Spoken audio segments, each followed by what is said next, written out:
hindi naman talaga kasama sa orihinal ng plano ng Diyos sa pakikitungo sa tao ang kautusan. Romans 5:20.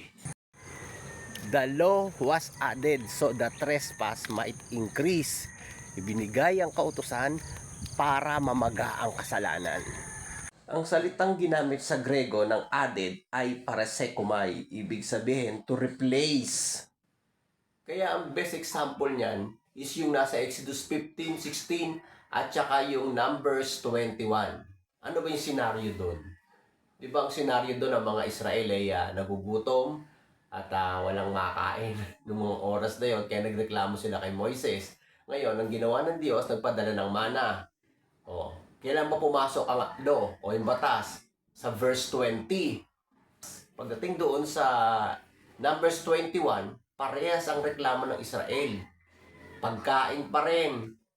O kaya lang, sa panahon na yon, hindi naggrasya ang ipinakita ng Diyos. Kung hindi, kautusan. Ayon sa kanilang hiling. Kaya anong nangyari sa mga Israelita? Lumabas yung mga makakamandag na ahas at tinuklaw sila.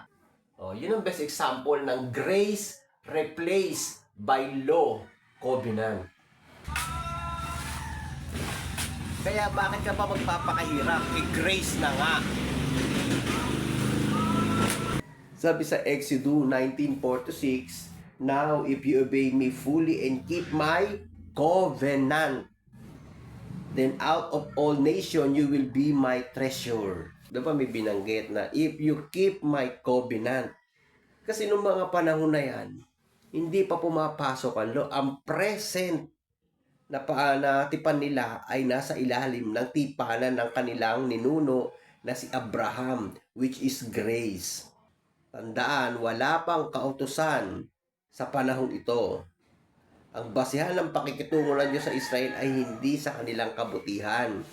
Kung hindi sa kabutihan ng Diyos, hindi sa kanilang katapatan, kundi sa katapatan ng Diyos. Tipanan ng Diyos, iba sa Old Testament, iba sa New Testament, bagong tipan na. Nandito na tayo sa New Covenant. Eto ka pa rin, kumakana ka pa rin ng Old Testament. Ito ka ba naman? Mio. Kaya tignan nyo yung mga katuruan ng mga pastor ngayon o mga mangaral. Puro performance based. Kailangan natin manalangin para tugunin tayo ng Panginoon. Kailangan natin mag-fasting para makita yung kababaan ng loob natin. Kailangan natin mag-prayer chain o kung ano-ano. Kasi sino na itataas? Siyempre yung gawa mo. Di ba? Parang pinaghalo mo yung gin sa tubig. Sa mga manginginom na, hinihiwalay yung chaser sa gin di ba? Tapos ikaw pinaghahalo mo. O ba naman?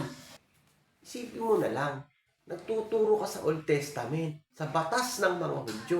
Unang-una, hindi ka Hudyo. Maaring Bisaya ka. Maaring Ilocano ka o Kapampangan. O yung mga Hudyo yun. Pangalawa, yung mga batas nila hindi applicable sa mga Hentil. Ano ka ba? Isipin mo rin. At saka puro Old Testament based ang mga tinuturo. Kukuha ng verse sa Old Testament. Dadalhin ngayon sa New Testament. Kaya nga Old Testament, hindi na applicable yan sa New Testament. Kaya nga Old Nandito na tayo sa New. Di ba nga, sabi sa Luke 5:37-39, hindi pwedeng lagyan ng bagong alak ang lumang tapayan sapagkat ito ay sasabog o puputok. Ganon din ang sinasabi sa Romans 11:6.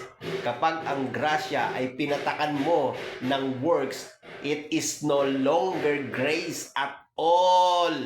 Ugali ng Diyos ay hindi nagbabago. Pero, pagdating sa kasunduan, depende yan kung anong ipakikita ng Diyos dahil sa napagkasunduan o sa covenant.